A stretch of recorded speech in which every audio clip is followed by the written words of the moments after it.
आज के इस वीडियो का हमारा टॉपिक है कि कब दूसरी शादी, कब सेकंड मैरिज मान्य होती है। वीडियो को शुरू करने के पहले इसके प्रीवियस वीडियो में आपसे दो क्वेश्चन पूछे गए थे। पहला क्वेश्चन था कि धन विधेयक को संविधान में किस अनुच्छेद के अंतर्गत परिभाषित किया गया है। इसका जवाब होगा कि धन विधेयक को अनुच्छेद 110 के अंतर्गत परिभाषित किया गया है। और दूसरा क्वेश्चन हमारा था कि राष्ट्रपति अपना त्यागपत्र किसे संबोधित करते हैं। इसका जवाब है राष्ट्रपति अपना त्यागपत्र उपराष्ट्रपति को संबोधित करते हैं। अब चलिए हम आते हैं अपने आज के टॉपिक पर। हमारा टॉपिक है कि कब सेकंड मैरिज मान्य होती है। जब आपके पहले मैरिज के लिए किसी कॉम्पिटेंट कोर्ट ने, जो सक्षम न्यायालय है, उसने कोई डिक्री या जजमेंट दे दिया हो और डिक्री और जजमेंट के माध्यम से आपकी फर्स्ट मैरिज को उसने वॉइड घोषित कर दिया हो, तो आप ऐसे कंडीशन में जब आप सेकंड मैरिज करते हैं तो वो आपकी मैरिज मान्य होती है, वो वैलिड मैरिज मानी जाती है। यहाँ आपको एक बात ध्यान में रखने वाली है कि अगर आप कोई भी मैरिज या डाइवोर्स नोटरी के माध्यम से करते हैं, नोटरी पर करते हैं, तो वो वैलिड नहीं मानी जाती। बहुत लोग होते हैं जो कि डाइवोर्स सामाजिक स्तर पर करा लेते हैं, या जब वो किसी लॉयर के पास जाते हैं तो उनका जो लॉयर होता है वो उन्हें सही सही जानकारी नहीं देता और उनका डाइवोर्स नोटरी पर करवा देता है। तो इस तरह का डाइवोर्स वैलिड नहीं माना जाता। अगर आपका डाइवोर्स नोटरी पर हुआ है और आप इसके बेस पर सेकंड मैरिज करते हैं तो आप बाइगमी के दोषी माने जा सकते हैं। आपको बाइगमी के लिए लायबल किया जा सकता है।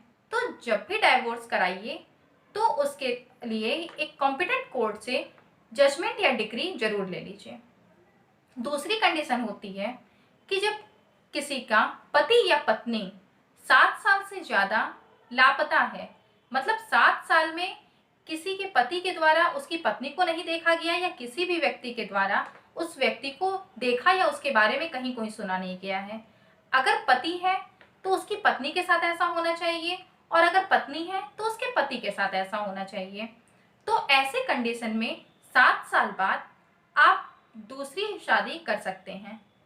पर यहाँ पे कंडीशन ये है कि आप जिससे भी मैरिज कर रहे हैं उसको इस बारे में बताया जाना जरूरी है।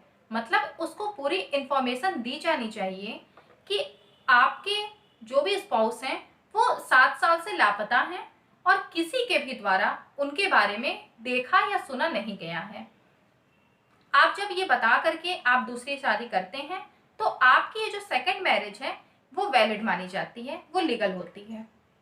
तीसरी कंडीशन है कि जब आपका जो स्पाउस है उसकी डेथ हो गई है, मतलब पति है तो पत्नी की डेथ हो गई है, पत्नी है तो पति की डेथ हो गई है, तो इस कंडीशन में आपके पास डेथ सर्टिफिकेट होता है और जब आपके पास डेथ सर्टिफिकेट होगा तो आप दूसरी शादी कर सकते हैं। अच्छा, यहाँ पे एक जो अभी आपको बताया गया कि अगर स्पाउस आपका 7 साल से लापता है, उसके बारे में कहीं भी देखा या सुना नहीं गया है, तो आप जब आप लीगल मैरिज करते हैं, दूसरी आप शादी करते हैं, तो वो वैलिड मानी जाएगी और आपको इस कंडीशन में पहली मैरिज को के डाइवोर्स के लिए किसी भी तरह के जजमेंट या डिक्री की जरूरत नहीं होगी उसको अपनी पहली शादी को इनवैलिड कराने के लिए। वो वैसे ही इनवैलिड मान ली जाएगी क्योंकि आपके जो स्पाउस हैं उनके बारे में 7 साल से सुना या देखा नहीं गया है। और यही कंडीशन आपकी डेथ के उसमें भी होती है कि अगर डेथ हो गई है स्पाउस की आपके, तो भी आपकी जो पहली मैरिज है वो इनवैलिड हो जाती है। अब इस कंडीशन में आप जो दूसरी शादी करते हैं तो वो वैलिड मानी जाती है। तो ये कंडीशन हो गई। आपको 3 कंडीशन आपके पास हो गई कि एक तो आपके पास किसी कॉम्पिटेंट कोर्ट की जजमेंट या डिक्री होनी चाहिए अपनी पहली मैरिज के इनवैलिड होने की। दूसरी कंडीशन है कि आपका जो स्पाउस है वो 7 साल से लापता है, उसके बारे में देखा या सुना नहीं गया है। और तीसरी कंडीशन है कि आपके स्पाउस की डेथ हो गई है, आपके पास डेथ सर्टिफिकेट है। तो इन कंडीशन में अगर आप दूसरी शादी करते हैं तो आपकी जो शादी है वो मान्य मानी जाएगी, आपकी जो मैरिज सेकंड मैरिज जो है वो वैलिड मानी जाएगी और आप बाइगमी के दोषी नहीं माने जाएंगे। अगर आपको वीडियो अच्छा लगा हो तो इसे आप शेयर करिए, लाइक करिए, कमेंट करिए। अब आपका आज का 2 क्वेश्चन। पहला क्वेश्चन आपका है कि गांधी जी के द्वारा जो दांडी मार्च की शुरुआत की गई थी वो किस आंदोलन के का परिणाम थी।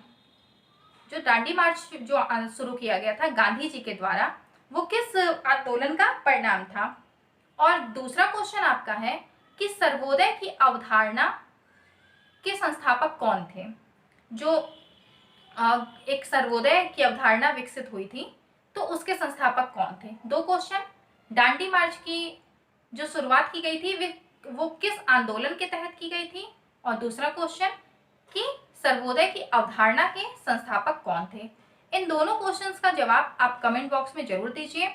और आपको आज का वीडियो कैसा लगा है ये भी आप कमेंट बॉक्स में बताइए। किसी नए टॉपिक पर आप वीडियो देखना चाहते हैं, अपने किसी राइट के बारे में जानना चाहते हैं तो वो भी आप कमेंट सेक्शन में जरूर बताइए।